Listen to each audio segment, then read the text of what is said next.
As the art scene continues to grow in El Segundo, a new gallery is offering up something out of the ordinary. Jennifer Murillo tells us about El Cuervo.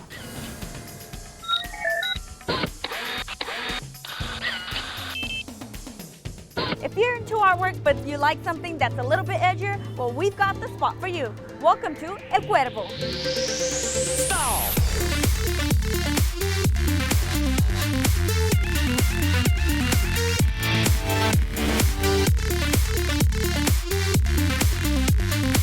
Welcome, we're inside of Cuervo here with Mark Worman. Hi Mark. How are you? He's co-owner. Can you tell us a little bit about this gallery? It's kind of a second part of a gallery that we had here in town called Gasoline Gallery that was here for about a decade. And we actually opened one in Japan and gambled everything on that. And I flew there, had the opening, came home and got the phone call that that one had been hit by the tsunami. So it was a little devastating, so we closed that shop up, and after about 3-4 years of clearing the air, we reopened a whole new name, a whole new title, a whole new deal. Why El Cuervo? You know, it means the crow, so why El Cuervo? I had a 55 Ford wagon. It was chopped and dropped in satin black, and it was actually named El Cuervo.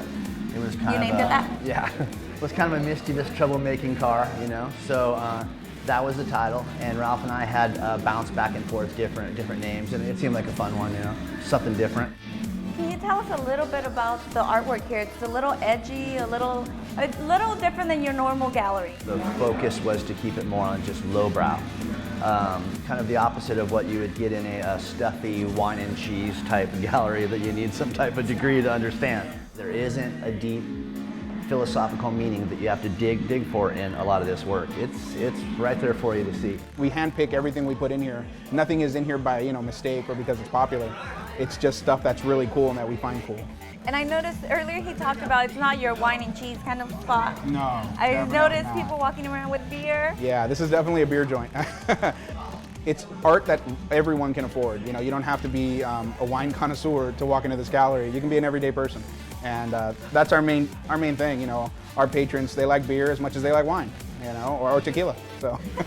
Some of the people are a little odd looking like myself, and some are real straight, like real straightforward people that just enjoy something that's fun. You're going to find something you like. It's eclectic taste, but there's something that everybody's going to enjoy. I come from an illustration background, respect the quality with which that piece was painted, and couldn't pass it up. It's too good. You have an awesome window. It's like a shadow box. Can you tell us about the inspiration for that? I grew up in Redondo Beach, and as a kid, we would jump on our bikes, and you'd ride your bike down to the beach, and you'd chain it to the parking meter. So I called the artist Damien Fulton. I then quickly found an early Schwinn Stingray that I could kind of age and distress and put back together. So that's what that whole thing's about. Did as much as I could remember of the kind of wacky things you see at the beach. So I added that figure jumping like he's flying. And what I found is people really relate to that character. Maybe it's because it's his back view and you're sort of jumping in with him. And how did the collaboration with Ralph come about? My life had changed so much since I owned Gasoline. I'm now a single dad with 2 little boys, and so I had to explain to everybody that I wouldn't be in full time, I would come into the shop, I would be in charge of the way the place looks, smells, and sounds and feels, but he would have to run it here. And Ralph, I kind of thought we were just kidding around, and Ralph came back to me about 3 days later and said, oh yeah, that'd be great. I met Mark. I was a young artist, and I came and he gave me my first shot showing at Gasoline, and hanging out with. I'd be surprised, but now I actually have a mustache. That's actually pretty cool. It's a very loose kind of place. This is the kind of right? feeling you get at El Cuervo, right? Where you're harassed normally. No, I'm just kidding. But what were we talking about? Mark. Okay, so this is the perfect example of my relationship with Mark. Consistent joking around. So, yeah, no, I was one of his artists, and he gave me a shot, which was great, and it helped me, establish myself and get better. And working with Mark, I don't know, it's been a blast. And your boys are here too. I got introduced to them. They're actually working or managers, you know. We made them business cards, and they're the managers. And if you can, you redeem one of their business cards to get a free sticker, so their kids from, their classmates and things can come in and bring their business cards in. So yeah, it's fun. What do you think of El Cuervo sticker? Here you go. Awesome, thank you. This is a sticker. El Cuervo.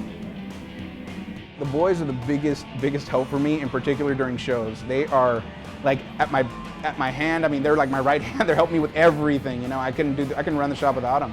These are kind of big, but it's just these guys. And there's only So what about if I buy a box or 2 boxes? It's possible that it can be the same character. yes. So you really don't know what you're buying. You don't know what's gonna be in it.